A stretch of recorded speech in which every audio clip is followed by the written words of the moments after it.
Olá, gente, tudo bem? Nós estamos de volta aí com o programa Pontuando e hoje nós vamos falar do movimento hippie. Olha bem, por que eu vou falar do movimento hippie?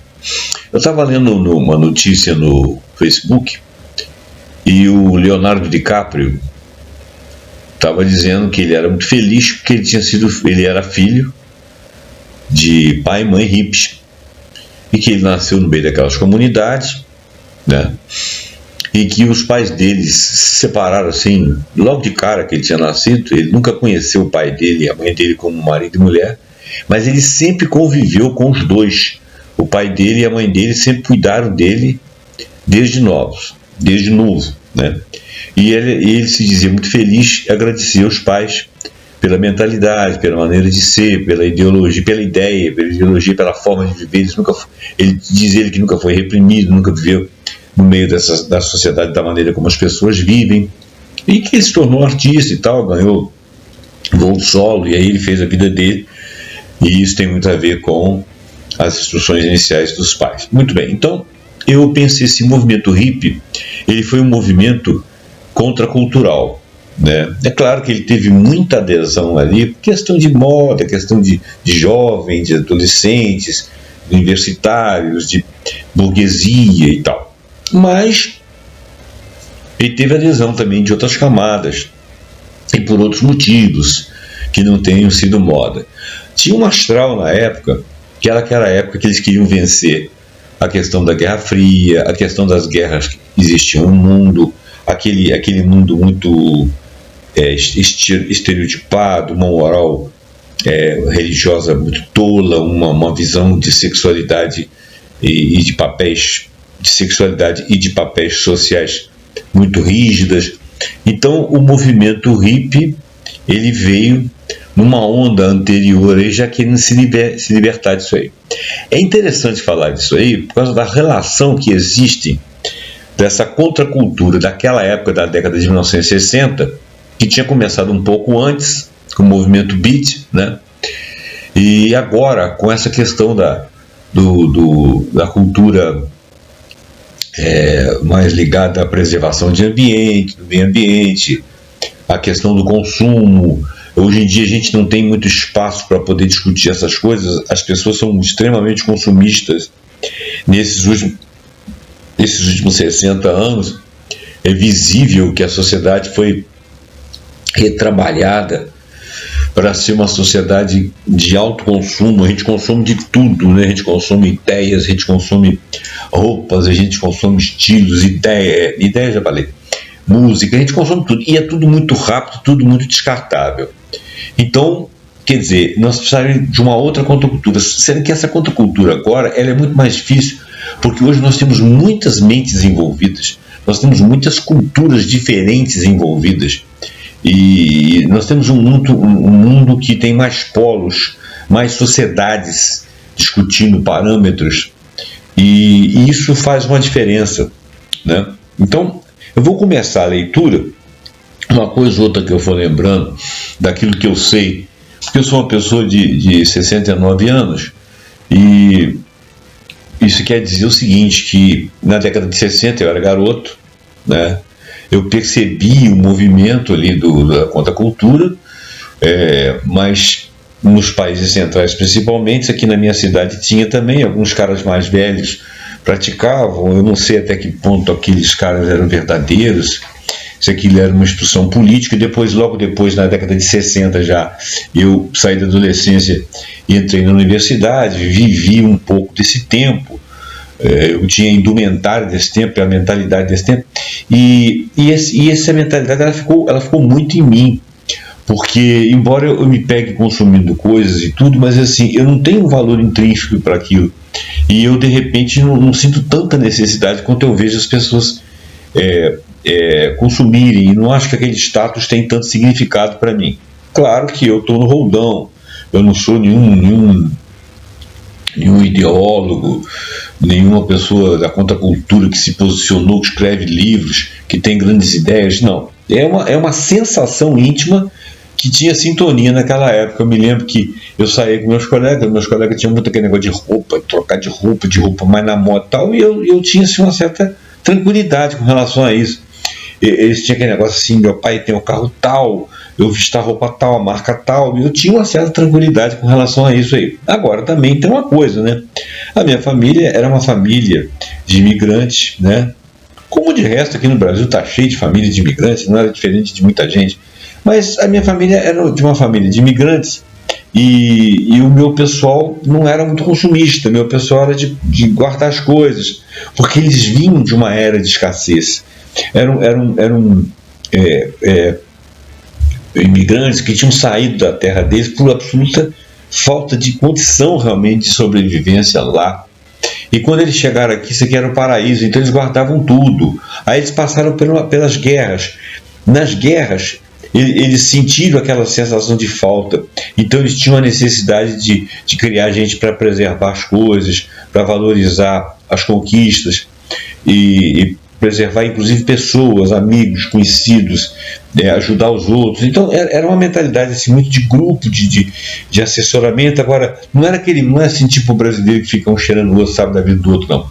Eram pessoas mais reservadas, mas pessoas acessíveis na maneira de ajudar, de fazer essa população de imigrantes e outros que eu fiquei conhecendo, que não eram meus familiares, mas que eu conhecia, sabia como é que rolava a vida deles. E era muito interessante.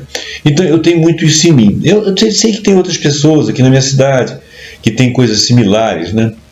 E outros colegas que não são imigrantes, que passam pela mesma coisa, que não são necessariamente consumistas. E aquele astral daquela época batia bem na gente. A gente vivia confiante de que aquilo ali eram fatores que iam ser superados e tal. Bom, agora vamos ao texto, né? Porque o texto ele já é longo. E eu já estou falando aí, já tem 7 minutos, né? O texto é longo, são 9 páginas. Eu vou tentar tirar coisas que sejam repetidas, para a gente ficar em pouco tempo. Então, o que é introdução? A gente fez aqui uma pesquisa sintética, argumentada, para concluir um texto mais ou menos nos seguintes parâmetros: uma visão da contracultura e a sua relevância para uma contracultura na atualidade. Apesar de que hoje na atualidade nós não temos uma cultura, a gente tem várias, mas várias consumistas, várias a serem observadas. Muito bem, então essa ideia da ecologia, essa ideia do ecossocialismo, essa ideia mais humanista, ela tem muito a ver com o movimento hippie. Agora, o movimento hippie ele era um movimento específico, a gente vai ler aqui e você vai entender. Ele era essa pesquisa vai trabalhar com fontes acadêmicas, obviamente, porque mais de 60 anos já deu tempo de olhar para trás e fazer N estudos, fontes jornalísticas e observação das pessoas como forma minha própria, sobre a filosofia de vida dos hippies. Eles se estabeleciam em comunidades que eles chamavam de comunas, ou comunidades intencionais, ou ecovilas, né? Que é uma coisa que existe hoje em dia, ainda existe. Suas relações com movimentos, eles tinham relações com movimentos humanistas, eles tinham relações com movimentos ecológicos, que não eram tão evidentes, mas eram ecológicos, com o ecossocialismo, que também é uma ideia que foi surgindo, e a viabilidade de você ter essas sociedades contemporâneas que aprendam com esse repertório, né, do pensamento deles, o estilo de vida, a forma de consumo, a espiritualidade, a consciência, a crítica política e as formas de união planetária. Nós vamos estudar isso aí. Nós vamos falar sobre isso, né? Mas a gente vai estudar o contraditório também, porque isso é muito bonito de ser dito, mas não é fácil de ser vivido. E nós vamos falar também dos principais contra-argumentos. Eu coloquei aqui citações no final, que tem as fontes, né? Eu não necessariamente vou falar todas as fontes, embora quase todas elas chamem bastante atenção, para a gente não ficar com um texto muito longo, né? Então vou fazer um breve histórico.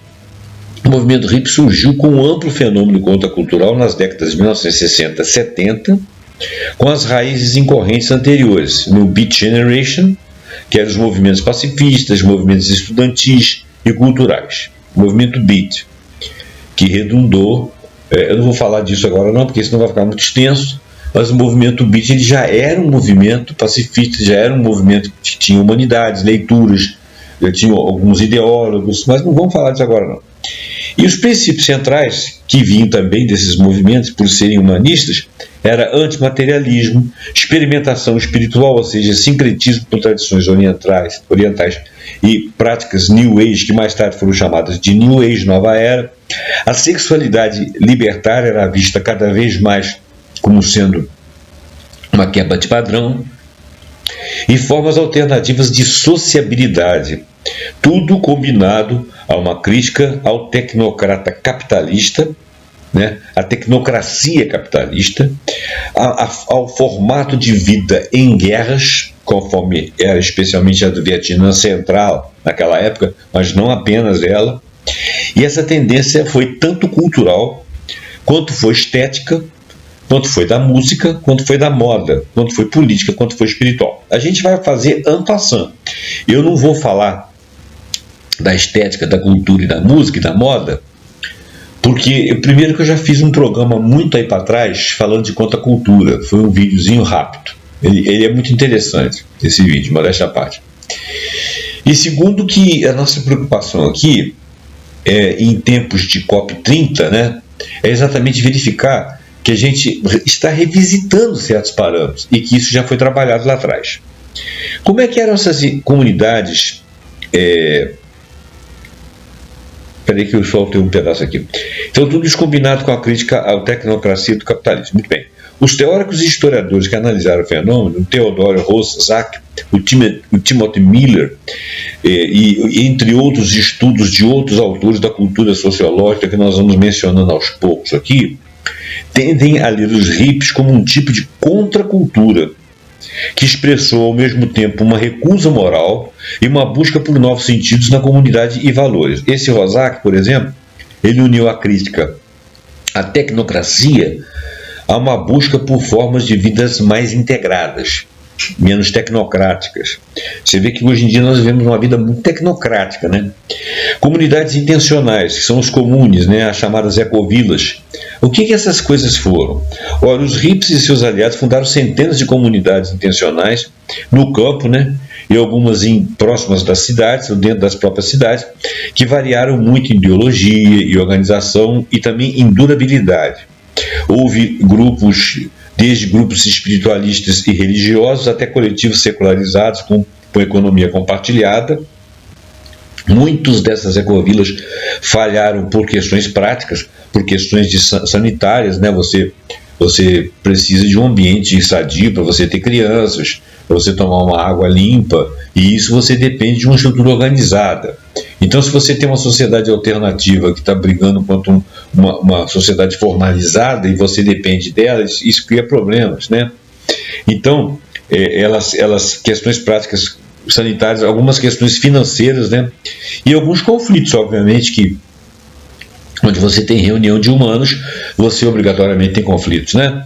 E dezenas sobreviveram ou evoluíram para formas mais duráveis de vida comunitária. Algumas até hoje se denominam ecovilas, né? Foram mudando, foram nascendo filhos, foram mudando de feições. Outros mudaram de postura, alguns aderiram à sociedade de consumo, outros continuaram daquele formato de vida, mas sem estar dentro dessas comunidades. E os estudos empíricos mostram que aquele boom comunal que houve naquelas 2 décadas, ele foi extenso, ele foi diverso em ideias, e ele teve várias práticas: governanças participativas, partilhas de tarefa, produção local de alimentos com plantio, né? com venda também de uma participação nas sociedades no entorno para poder ter sobrevivência, e perduraram como um legado prático. Minimamente aqueles que ficaram com a questão teórica que valeu a pena ter feito.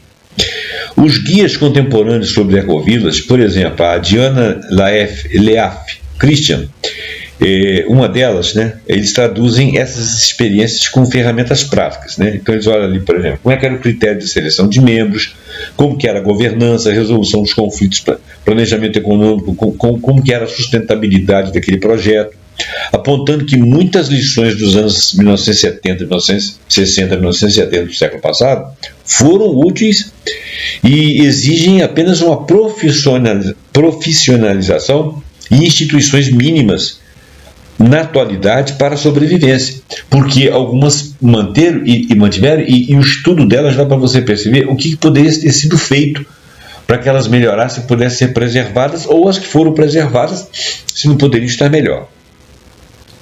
Muito bem. Conexões com o humanismo, movimentos ecológicos e o ecossocialismo, já na atualidade. Veja bem, humanismo e ética, né? Os hippies trouxeram ênfase no valor intrínseco das relações humanas, do cuidado, do sentido pessoal, ecossistemas éticos que dialogam com correntes humanistas, modernas, ética do cuidado, política do bem-estar, ambientalismo, né? O back to the land, ou seja, a volta à terra, saiu um pouco do asfalto, das estruturas de concreto, agricultura local, vida com menor pegada ecológica, crítica ao consumismo e o ponto de contato direto com movimentos verdes que vieram depois.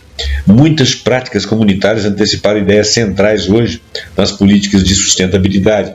Então, nós encontramos assim alguns pontos em comum. As sociedades de hoje que são ecológicas não são hippies, mas as sociedades hippies eram ecológicas. O ecossocialismo, essa tradição política, teóricos como Joey Covell e Michael Lowy, ou Lowy, não sei, propõe a união entre justiça social e limites ecológicos, defendendo transformações estruturais do capitalismo que coincidam com parte das críticas hippies, por exemplo, anticomunismo, prioridade sobre o uso, do uso sobre a troca, ou seja, vamos usar o máximo que a gente puder, economia orientada ao bem-estar e não ao consumo. E, contudo, o ecossocialismo opera num nível já macro, né, política econômica e política de Estado. Os hippies, eles atuavam em experimentos microsociais, mas não deixa de ser um projeto de trabalho que pode ser macromizado. A leitura conjunta é frutífera, o repertório cultural e prático das comunidades pode alimentar muitas políticas ecossocialistas que se pensem hoje. É claro que não substitui mudanças institucionais mais amplas, porque uma das coisas que nós vamos falar aqui é que os hippies, eles tinham comunidades muito fora do mundo, como o mundo operava. Então você não consegue mudar um sistema operando fora dele, na periferia dele, nas sobras, aonde ele não está, você está lá. Você tem que, para você poder mudar uma sociedade, você tem que mudar dentro do sistema. Bom, mas vamos falar isso mais na frente. Por que as sociedades de hoje já deveriam, ou até já estão, estudando esse repertório? Por que deveria se fazer esse tipo de estudos das reminiscências desses movimentos? Bom, provas práticas de redução de consumo e resiliência local, experimentos comunitários mostram modos de vida com menor dependência de cadeias longas de consumo, hortas coletivas, cooperação, economia de partilha, que aumentam a resiliência em crises econômicas ou ambientais, né? E esses métodos são testáveis e adaptáveis em bairros e cidades, e já foram testados. Modelos de governança participativa e resolução de conflitos. Muitas comunidades desenvolveram regras explícitas, acordos de convivência, círculos de decisão, né? Práticas restaurativas, que podem inspirar política local e organizações civis. Há manuais práticos que condensam essas experiências. Inclusive, alguns desses caras que eram partícipes lá das comunidades, eles eram pessoas que eram das academias. Alguns eram estudantes, alguns eram teóricos das universidades, mas viviam lá. Ressignificação da espiritualidade e da saúde mental. A busca hippie por práticas contemplativas, meditação, yoga, psicoterapias alternativas, antecipou a incorporação de técnicas hoje reconhecidas, que nós reconhecemos, que é mindfulness, que é praticamente meditação, terapias integrativas, as variadas, com efeitos positivos documentados na psicologia. Estudar como essas práticas foram socialmente incorporadas ajuda a integrar espiritualmente, sem misticismo e anticientífico, né? Sem misticismo anticientífico. Potencial de ação simbólica e cultural. Os modos de consumir culturalmente alternativos, por exemplo, música, arte, redes de solidariedade, influenciar valores coletivos, menos ênfase no status da pessoa, mais em experiências e experimentações das próprias pessoas, das sociedades, o que pode ser parte de uma transição de valores necessária para reduzir os impactos ambientais. Argumentos contrários. A escala e impacto estrutural. Os experimentos locais são valiosos, mas não podem responder sozinhos às dinâmicas macro do capitalismo. O capitalismo ele faz produção em escala, ele tem mercados globais, interesses capitalistas são diversificados e são disseminados mundo afora, em lugares onde você não penetra, onde você não sabe que existe aquilo. E críticos do escapismo comunitário afirmam que o fechamento dessas comunidades em comunidades pode ser uma forma de fugir. E isso pode chegar a um apocalipse que não altera o sistema, porque o apocalipse vai acontecer dentro dessas comunidades, porque elas não vão ser integradas, elas vão ser expelidas. Pesquisas sociológicas contemporâneas descrevem um fenômeno como exit, ou seja, retirada, que não se traduz necessariamente numa mudança de política ampla. Então, isso é uma crítica. Sustentabilidade econômica e inclusividade. Nem todas as comunidades conseguem ser economicamente sustentáveis sem fontes externas, com a ajuda de outros, ou seja, com a ajuda de sociedade capitalista externa, ou formas de renda que reproduzem desigualdade. Algumas evoluíram para modelos empresariais, casos já citados de comunidades que acabaram virando negócios, e que mostram a tensão entre as ideias e a prática. Idealização e risco de sectarismo. A vida fechada dentro desses grupos pode favorecer lideranças carismáticas, dinâmicas de poder prejudiciais, por exemplo, abuso e isolamento. Claro, obviamente que isso pode acontecer. Nós estamos falando de sociedade de pessoas inteligentes que buscam alternativas. Não estou falando de nego tapado que entra lá para dentro do lugar para poder fazer de besta. Mas pode acontecer, Então, tomar cuidado com os riscos de manipulação e reprodução de desigualdades internas. Porque, de repente, lá dentro, como tem as comunidades, inclusive religiosas, em que o pastor é riquíssimo e o povo não é paupérrimo, A necessidade de guardrails institucionais e de direitos, bem divididos, bem discutidos. Limites psicológicos e culturais. Nem todas as sociedades ou grupos aceitam o mesmo grau de mudança nos valores.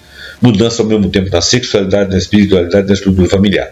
Naquela época eles eram mais afeitos àquilo, porque aquilo foi um movimento meio de roldão. Mas depois, quando a coisa foi depurando e foi assentando, nem todos aceitavam todas aquelas premissas. A difusão cultural do estilo hippie foi desigual. E depois também ela começou a virar mainstream, ela começou a virar moda, reduzindo o potencial transformador, porque ela passou a ser moda, então ela automaticamente começou a ser invalidada.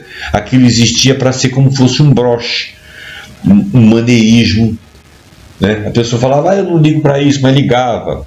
Eu não faço assim, mas fazia. Porque ela estava em dois contextos ao mesmo tempo. O contexto da moda daquilo, o contexto daquilo estava longe do que ela entendia, e o contexto da absorção do dia a dia, que era o consumismo, que virou moda. Mas nem tudo foi assim, tá, gente? Claro que teve gente ali que entrou de bobagem, entrou de modinha, e depois saiu, viu que não é, voltou às práticas habituais, aos comportamentos antigos, às estruturas das sociedades como eram antes.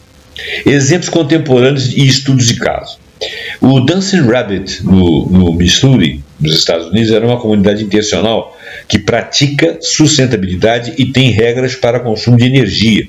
É um exemplo de ecovila, que procura escalonar práticas de vida de baixo impacto, e isso é mais visto em relatos jornalísticos. A Teen Vogue, por exemplo, falou sobre essa sociedade. O Sirius Community, uma ecovila nos Estados Unidos, é exemplo de comunidades de jovens que reavivam um modelo intencional com motivos climáticos e econômicos, acompanhados por mídias e estudos acadêmicos, também da revista Teen Vogue.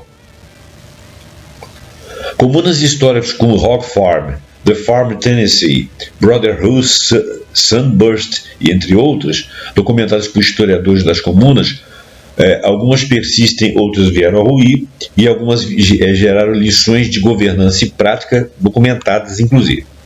Então, as ponderações atuais são as seguintes.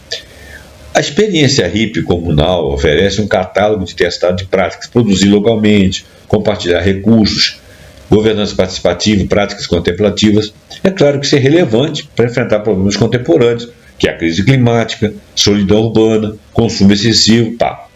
E, em termos de psicologia social e antropologia, esses modelos mostram como normas culturais e arranjos institucionais moldam comportamentos sustentáveis, né?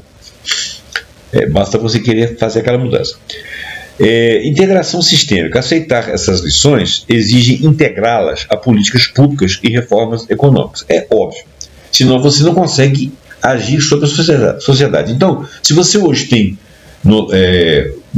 na sua cabeça intenções ecológicas, você tem que se associar a comunidades que venham a falar a todas as comunidades do planeta sobre a questão ecológica. A questão ecológica não é uma questão de opção minha. Eu vou viver ecologicamente aqui. Porque se o resto do mundo está deteriorado, eu sou atingido. E a ecologia não existe para uma gleba de terra, ela existe para o planeta. Então essa que é a expansão da ideia dos hippies. Aprender com os hippies é útil, porque é imprescindível mesmo, e até em certos aspectos, porque eles tentaram. Agora, é insuficiente se você ficar apenas na esfera da cultura privada. Como falei, se você criar uma sociedade alternativa que tenha todas as normas da contracultura, todas as normas da espiritualidade, todas as normas como eu posso dizer, do ecossocialismo, da ecologia, mas numa gleba de terra distanciada não vai adiantar, já falei isso, né? Agora, o ensaio vai aumentar um pouquinho, nós vamos falar mais coisas, mas mesmo assim eu vou prosseguir reduzindo, tá? Comunidades intencionais, ecossocialismo, perspectiva multifacetada, ou seja, com mais uma visão mais holística do estilo de vida, do consumo, de espiritualidade e transformação social. Veja bem, o movimento rico, as comunidades intencionais, elas surgiram a partir dele, e suas interfaces com humanismo, ambientalismo e ecossocialismo são visíveis hoje. Buscar avaliar a viabilidade das sociedades contemporâneas, aprender com essas experiências, examinar contribuições e limitações, apresentar um contraditório que é necessário a gente fazer esse tipo de estudo, com base na literatura crítica, é importante.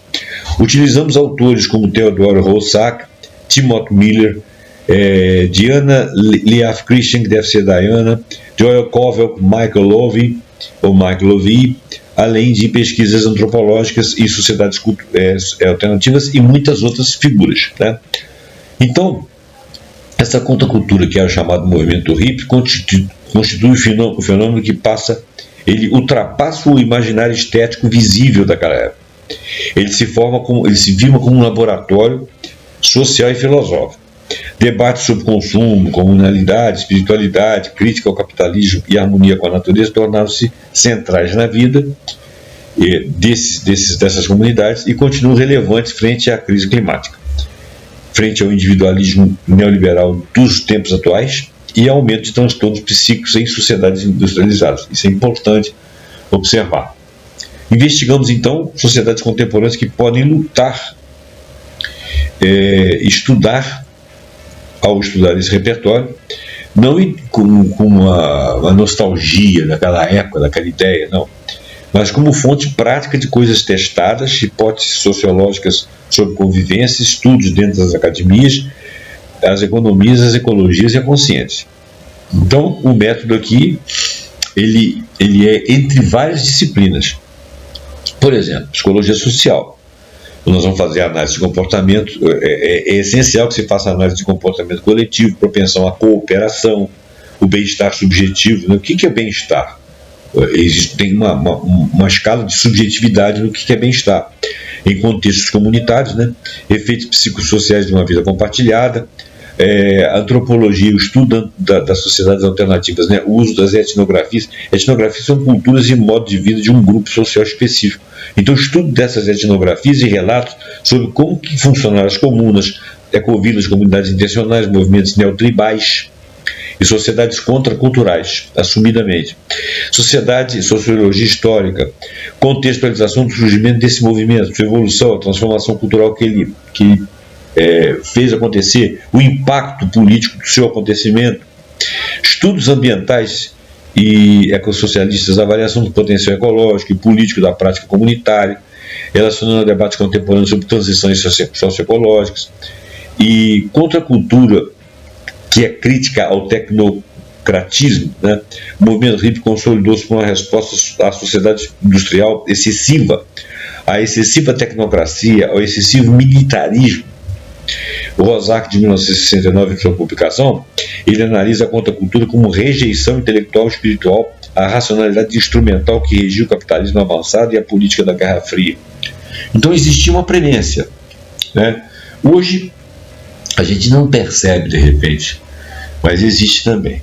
Os hippies propõem uma ruptura ética a viver de modo simples, autêntico, comunitário, deslocando o centro de gravidade do sujeito do ter as coisas para o ser. É claro que tinha influências filosóficas, religiões orientais, psicologia filosófica, tradições ocultistas e um New Age. Aqui na psicodelia, nas regiões orientais, estudava-se muito o budismo, o hinduísmo, o taoísmo, a psicologia filosófica, diálogos com Timothy Leary, Aldous Huxley, Alex Greenspan e psicologia humanista, as tradições ocultistas do New Age, a valorização da intuição, da natureza, a expansão da consciência. Tem um capítulo aí sobre drogas que não foi legal. O Timothy Leary, ele trabalhava a ideia de que a expansão da consciência poderia ser trabalhada através de drogas psicodélicas e sob controle, controlando e tal, mas não foi assimilado pela sociedade. Morreu muita gente, deu muito problema, e talvez a expansão da consciência possa ser feita de outra forma.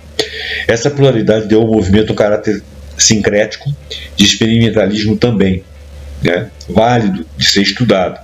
Comunidades intencionais e experimentos sociais. O Timothy Miller, em dois momentos, ele fez estudos onde ele argumenta que as comunas foram o elemento mais duradouro da contracultura, porque as comunidades permaneceram. É como se você fundasse cidades, né? E surgiram centenas, variando enormemente nas suas organizações, economia e espiritualidade, se comparadas umas com as outras, né? E na característica geral, a economia compartilhada, a autogestão, produção agrícola local, decisões pelo consenso de todo mundo, né? Vida comunitária intensa, estruturas igualitárias em teoria, e pessoas que estavam lá dentro funcionando lá fora também, estudando nas academias, né? Vendendo a produção das ecovilas. Então tem vários exemplos aqui, o The Farm, já falei, do Tennessee, o Hog Farm, Brotherhood, Sunburst e tal. As etnografias então mostram que, embora muitas tenham falhado por problemas econômicos, questão de administração ou pela localidade onde estavam, ou mesmo por conflitos internos, várias geraram repertórios muito interessantes e organizacionais que devem ser aproveitados para ser estudados. Projetos, por exemplo, para a permacultura. Agora, hoje em dia existem, né, as contemporâneas. A Christian demonstra, né, aquela autora, ela demonstra que as ecovilas profissionalizaram aspectos da vida comunitária, por exemplo, governança por sociocracia, planejamento ecológico, regras claras para admissão, formas híbridas de economia. E existe aqui a Dancing Rabbit, a Phil Horn, a Tamara, são exemplos de comunidades, Paraná, já falei, né? Interface com movimentos humanistas, ecologistas, ecossocialistas. Olha, o Maslow e o Rogers, dentro da psicologia humanista, ele, de certa forma, eles discutiram dentro do...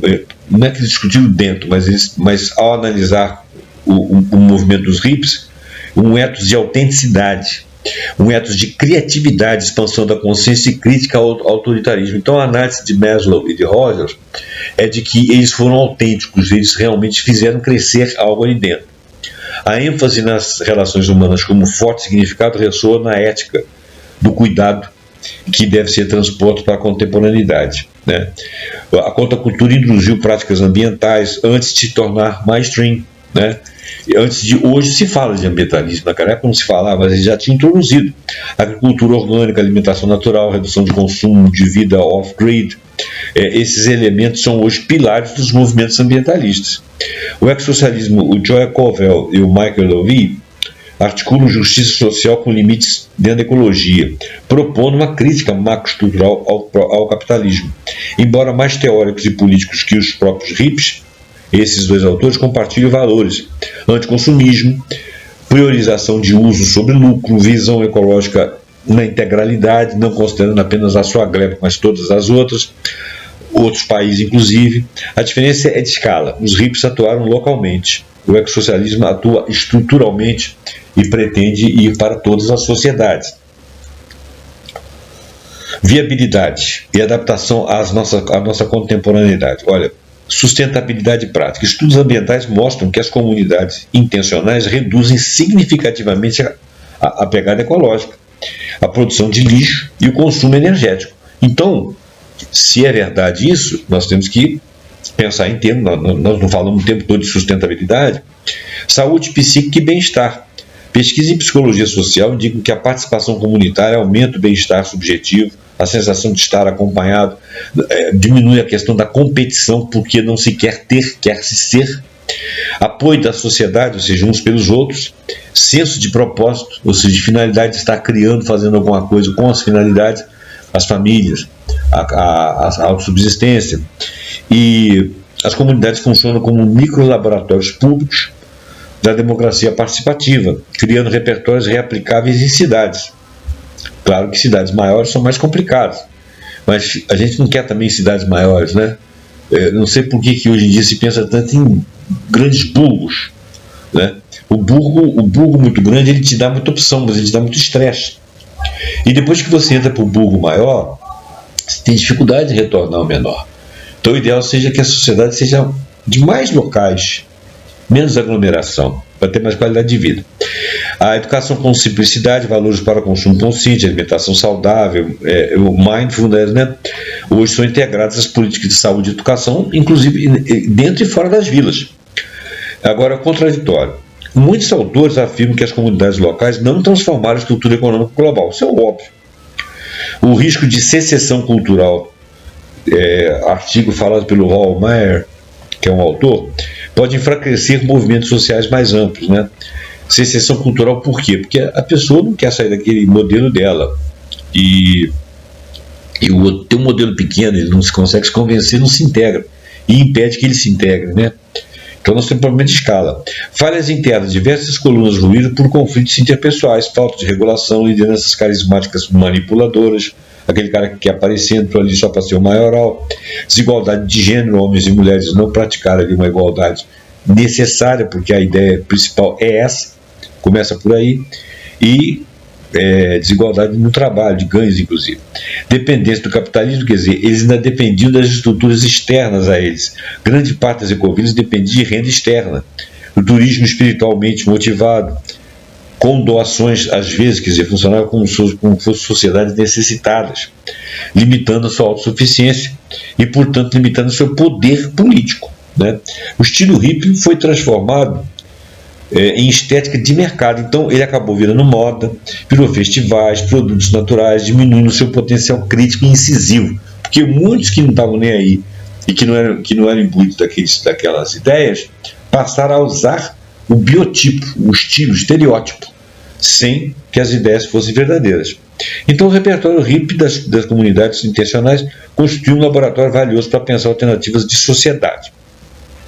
Agora, espiritualidade, psicodelia e expansão da consciência. A questão da espiritualidade, como crítica cultural, no movimento hippie não era mero misticismo, eles não eram místicos, ficavam lá com os dedos assim, em posição de lótus, nada disso. Era um projeto crítico contra o racionalismo instrumentalizado na sociedade da época e que existe atual, e a alienação das sociedades industriais. O Theodor Roszak argumenta que os hippies buscavam uma epistemologia da experiência, significados vívidos, corporeidade, como que funciona o meu corpo, como eu me sinto, eu sou meu corpo, ligação com um todo, eu sou o corpo, eu sou o planeta, eu sou tudo. Essa busca ecoa nas tradições filosóficas orientais, a crítica nietzscheana ao niilismo, ou seja, o existencialismo e seu apelo à autenticidade de Sartre e Camus, o romantismo anticapitalista de Louvi, o transcendentalismo de Thoreau e Emerson. Então, essa busca ela ecoava nessas visões desses outros autores, né? A psicodelia. A psicodelia, o LSD, a psilocibina, a mescalina eram vistas como ferramenta de autoconhecimento, não como fuga. Autores como Timothy Leary, Metzner e Alpert defendiam que tais substâncias ampliavam a percepção enfraquecendo fronteiras rígidas entre eu e o mundo, entre o eu e o mundo. Na psicologia humanista, o Carl Rogers, o Abraham Maslow, enfatizava a autorrealização e o potencial humano como horizontes possíveis de experiência psicodélica. O problema é que isso aí extrapolou. Essas comunidades faziam isso aí não controladamente. E talvez não fosse uma solução controlada. Talvez você tivesse jeito de fazer expansão na mente sem usar drogas. Ou pelo menos eles pretendiam que se usasse drogas para depois você ficar independente delas. Não deu certo. Então essa parte foi uma parte que não deu certo. Mas realmente houve grande contribuição na arte aí, porque os caras fumavam, cheiravam e faziam uma opção de coisa lá, ficava doidão, criava muita coisa, que tinha expansão de mente. Contribuição para a psicologia contemporânea. Pesquisas atuais como a psilocibina, no Hospital John Hopkins e no Imperial College, mostram efeito terapêutico, sim, para a depressão e a ansiedade existencial, validando parte das intuições dos contraculturais. Mas a psilocibina é uma substância psicodélica encontrada em certos tipos de cogumelos, conhecida por induzir euforia, alucinações e alterações de percepção. E ela não é assim, ela é uma droga assim, mais natural, ela não é sintética. Mas começaram a aparecer, o LSD é sintético, né? Começaram a aparecer coisas sintéticas, e aí foi complicando, né? Então, o que seria o contraditório? O Anton Giddens destaca que essa espiritualidade expressiva pode se tornar narcisismo ou mercantilismo do self. Se todo mundo resolver adquirir isso aí por modo e mania de ser, tudo bem, mas se for uma coisa essencial, não creio. Alimentando novas formas de individualismo, narcisismo. Além disso, um autor aqui que não deu o primeiro nome, chamado apenas o sobrenome de Dick, aponta os riscos psicológicos e sociais na idealização da experiência psicodélica sem mediação clínica. Aí eu concordo, né? Se você não tem uma mediação clínica, pode ser que você não chegue, pode ser não, você não vai chegar àquela estrutura, porque eu acho que até que com a mediação, droga é uma coisa assim, muito complicada, né? Mas eu não vou, a minha opinião não interessa, né? A gente teria que estudar isso aí. Eu particularmente sou contra qualquer coisa que mude meu estado de humor. Para ser sincero, eu tenho 35 anos que eu não bebo. Não suporto nada que muda a minha cabeça. Se eu tiver que ser doido, eu sou doido pelo que eu sou. Se tiver que imaginar alguma coisa, pelo que eu imagino. Se tiver que fazer uma expansão de consciência, vai ser pela expansão que eu conseguir. Quero droga nenhuma. Não tolero quando alguém conversa comigo drogado. Eu não gosto. Mas essa é a minha opinião, essa é a minha maneira de ser, não tem nada a ver com esse estudo aqui, né? Vamos lá. Você pode pensar diferente. Economia comunitária, trabalho e simplicidade voluntária. Modelos econômicos utilizados pelas comunidades. Muitas comunidades adotaram práticas que anteciparam modelos econômicos hoje discutidos em sustentabilidade. Economia do compartilhamento, moedas locais, influência posterior em LETs, né? O Bitcoin, né? O LETs era um Bitcoin, é uma espécie de Bitcoin, né? Mas o Bitcoin, o próprio Bitcoin, trabalho coletivo, planejamento comunitário, consumo mínimo, agricultura regenerativa. Hoje em dia existe a moeda social, mas a moeda social não é exatamente um Bitcoin. Bitcoin ele é um parâmetro ali ligado ao mundo digital, né? Intersubjetivo, que todo mundo acredita que aquilo ali tem valor e investe naquilo, todo mundo confia. E a moeda digital, mas ele tem um valor na economia formal, um valor financeiro. Valor financeiro de moeda financeira. Agora ele dá uma liberdade de você fazer transações sem as regras dos bancos centrais, mas ele está afiançado em poder financeiro. E se você ganhar, se ele valorizar pelo que você comprou, valorizar em relação ao dólar, ao real, seja lá o que for, você está ganhando dinheiro. Que dinheiro que você ganha? Dinheiro que você ganha é um dinheiro real, um dinheiro que existe, mas ele é uma moeda de especulação. Eu não entendo muito e por não entender não gosto, né? E já vi gente perder muito dinheiro. E olha só, quando um perde, o outro ganha. É igual bolsa. Você que especula na bolsa, você tem que ficar todo dia prestando atenção naquilo. Ele é um comprimento permanente. Aqueles caras são os tarados. Eles ficam o tempo todo ligadão naquilo ali. Ficam estressados. Aqueles controladores ali são estressados. Por quê? Porque é assim que funciona. Se você não estiver ligadão, você vai perder dinheiro. A maioria das pessoas, depois de 1, 2 anos, perdeu 50% daquilo que investiu. Se ele perdeu 50%, alguém ganhou. Porque sempre alguém ganha quando alguém perde. Então, esse Bitcoin é uma coisa similar, mas a filosofia é outra. Agora, a moeda social não. A moeda social é uma coisa controlada, ela vive dentro da comunidade, ela pode trabalhar dentro de uma cidade, né? A cidade toda aceitar aquilo ali. E não é exatamente a mesma coisa, mas é uma ideia, né? Então as comunidades adotaram práticas que anteciparam modelos econômicos como moeda social, por exemplo, discutidores de sustentabilidade. Porque ele citou aqui o Let's e o Bitcoin, eu acho que não são exatamente exemplos de moedas sociais. Simplicidade voluntária. O Duane Elgin, que define simplicidade voluntária como um estilo de vida centrado em propósitos, cooperação e frugalidade, era o mote inicial dos hippies. Parece que aquela geração realmente ela era desprovida. Claro que tinha muita gente ali tirando onda que era assim e não era. Crítica ex-socialista. O Michael Levy e o Joel Covell apontam que essas experiências demonstram apenas microviabilidades, que é impossível enfrentar uma crise climática sem reestruturação estatal, industrial e financeira. Então, as macroviabilidades, elas teriam que vir para o sistema, discutir o sistema. Não resta a menor dúvida. Então, os ex-socialistas hoje partiram para o ataque, né? Partiram para criar coisas maiores, porque os hippies seriam vistos por eles como uma ideia original. Eles seriam idealistas, né? Bom, contrapontos sociológicos. A Escola Materialista Historiográfica de Eric Hobsbawm, de 1994, argumenta que estilos de vida alternativos não substituem as instituições. O Hobsbawm foi um camarada que viveu praticamente o século passado todo. Ele avaliou todo o século passado, né? E ele falou que o século passado foi um século curto.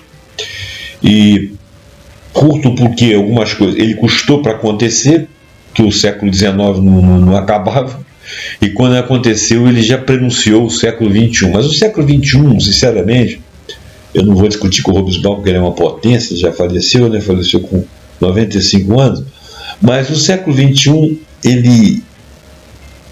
parece que ele começou mesmo de 2020 para cá.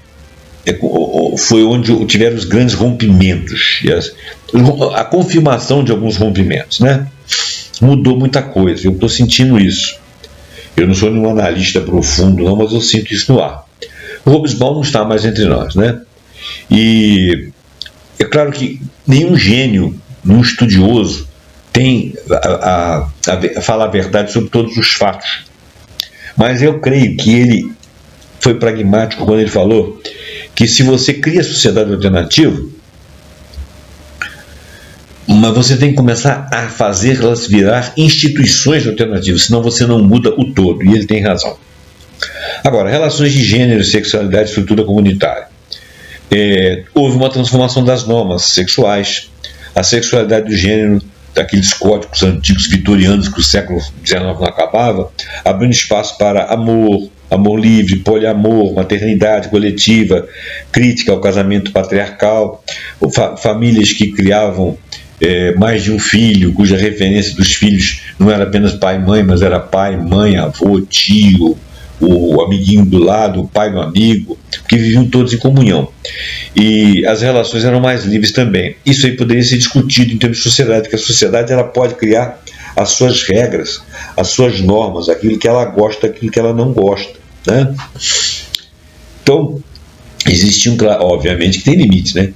Pesquisas feministas mostram que, apesar do discurso igualitário, as comunidades não conseguiram ser tão igualitárias. Elas acabaram reproduzindo certas desigualdades de gênero, duplas jornadas para as mulheres, porque as mulheres às vezes trabalhavam na comunidade, cuidavam mais das crianças, e os pais não necessariamente na mesmo formato, né? Lideranças masculinas eram carismáticas, ocupavam o espaço que às vezes poderiam ser feitos por homens e mulheres. Liberdade sexual muitas vezes beneficiava mais aos homens do que às mulheres, os homens se aproveitavam, teve umas sacanagenzinhas ali que é própria do ser humano, né? O Rosabeth Moss Kanter, em estudos de 1972, ele deixou documentado alguns dilemas desses com precisão sociológica, não para invalidar ou para dizer que aquilo não funcionou, mas para dizer que o ser humano infelizmente peca até quando ele tenta acertar, né? Educação alternativa, infância, transmissão cultural, pedagogia contracultural, Muitos dos estudos, das leituras de mundo que tinha ali eram inspirados em Ivan Illich, em Paulo Freire, no Montessori.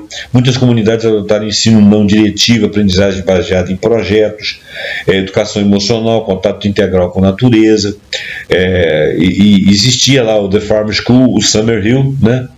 As escolas Waldorf, que todas, Farm School eram escolas em fazendas, né? O Summerhill, que era uma espécie de escola de fazenda, mas não era uma gleba de terra, né? E o Waldorf também. Efeitos psicológicos e sociais. Estudos como o de Miller, de 2006, indicam que crianças educadas em ambientes comunitários, eles tendem a desenvolver mais autonomia, senso de responsabilidade coletiva, habilidade de convivência, consciência ambiental. Isso é muito bom. Críticos, como Collins, argumentam que a ausência de estrutura formal pode dificultar a inserção profissional futura. Mas ele está falando da inserção profissional de uma sociedade estruturada. Se você consegue a alternativa vir em uma instituição, você muda a forma de inserção dentro dessas estruturas. Então é uma crítica à crítica. Minha crítica a essa crítica. Política contra a hegemonia e movimentos globais. A contracultura como política não institucional. Os hippies não buscavam poder político formal. Não era a praia deles, tá? Eles queriam influenciar a cultura, eles queriam influenciar o comportamento, o imaginário com relação à vida, e isso ecoa a ideia de Gramsci, né, de guerra cultural. Transformar valores para que você venha transformar as instituições. Herdeiros contemporâneos. Você tem Extinction Rebellion, Fridays for Future, decrescimento do Latouche, comunidades de permacultura, os zapatistas no aspecto comunitário e ecológico, a Transition Towns do Rob Hopkins. Você tem vários movimentos que integram ecologia profunda, justiça social, mutações culturais, linhas herdadas da contracultura. O contraditório político. Os críticos liberais afirmam que as comunidades alternativas não produzem políticas de escala, mas eles não querem fazer escala, né? Críticos marxistas argumentam que tais experiências desviam-se da luta da política econômica principal. Por quê? Porque o marxismo ele tinha contravalores das estruturas, das instituições. Eu acho que aqui é uma visão míope de lado a lado. Primeiro, os liberais eles querem ganhar dinheiro, então qualquer coisa que você mude em termos de estrutura, para eles está errado. O marxista ele é fixado no liberalismo, né? Ele não sabe, por exemplo, que dentro do movimento marxista você pode arregimentar classes, mas eles acham que enfraquece o governo deles. Eu acho que o Marx ele criou movimentos contra uma estrutura estabelecida. Se você mudar as estruturas, os movimentos, mesmo baseados nas ideias de Marx, serão diferentes. Então, a questão não é o Marx, a questão é o marxista, são os marxistas, né? Que pensam assim o assado. Não vou entrar nesse detalhe aí, porque eu não sou versado profundamente em nenhuma das duas teorias aqui. Nós estamos discutindo, eu estou trazendo à baila coisas que terceiros estudaram e dando minha opinião eventualmente, que você pode inclusive não concordar e não levar em consideração. Antropologia das neotribos, rituais e identidades.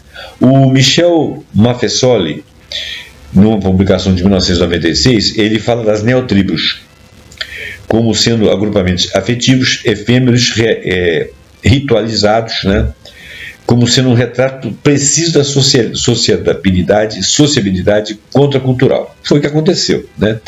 As características antropológicas centrais: intensificação dos vínculos emocionais, estetização da vida cotidiana, rituais comunitários, pertencimento identitário, horizontalidade simbólica. A vida hippie funciona como uma microsociedade ritualizada com seus próprios códigos, símbolos e liminaridades, no sentido turneriano de Turner, e momentos de suspensão das hierarquias sociais tradicionais. Nem sempre eles conseguiram isso, mas esses eram os objetivos. Psicologia social, utopia, motivação, criação de significado, risco de desilusão. Ora, Ernest Bloch descreve o princípio da esperança, que é uma utopia como energia mobilizadora. Comunidades hippies viveram esse impulso de forma intensa, o impulso da esperança. Só que o que veio depois pode ter soterrado isso, mas eles viveram aquilo existia. Benefícios: eles tinham um sentido de missão, eles tinham uma comunidade que tinha afetividade, eles tinham clareza axiológica, eles tinham axiomas deles criados, verificados, saúde emocional reforçada pela cooperação, né? Agora,